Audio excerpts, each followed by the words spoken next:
Wind warning system, US 395 at the North Valleys, is very similar to the wind system that everybody's used to on I-580 Washoe Valley. It consists of 6 flashing beacon signs, 3 southbound, 3 northbound, basically warning vehicles, specifically high profile, but all vehicles, that high winds are coming up ahead, to reduce speed, to use caution. The biggest threat that we see are these days where we have really strong southwest winds that come up and over Peavine Summit. We've seen wind gusts on our weather station at the summit over 100 miles an hour.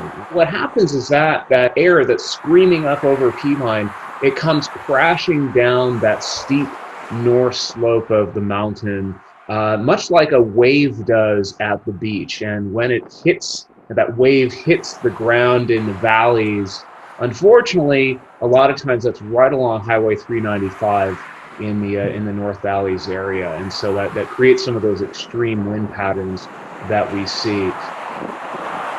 The operators at the Road Operations Center will get notification when wind gusts hit either 40 or 45 miles per hour, and they can activate the signs based on what the forecast shows. With the growth that part of the Reno area has seen over the last several years, we've seen more industrial go up there. We have more local deliveries being made by semi-truck traffic. So that means those semi-trucks are either going up there or leaving empty, and it's the empty trailered trucks that are the highest risk for blowovers, and I think a big reason why we've seen that number increase over the last few years. When you have any kind of incident up there, especially a blowover, that blocks lanes, sometimes it shuts down the freeways, puts traffic onto the alternate routes. That'll cause people to be late to work, late to appointments. It has a big impact, not just from a safety, but from an operational and financial standpoint. I think for the public, it's important to remember, these signs provide information, they advise you of conditions, but it's ultimately up to the drivers to heed what those signs are saying, change their driving habits accordingly, do what they need to make sure that they drive through the wind zone safely, but also watch out for other vehicles and make sure, that we keep our roads safe, because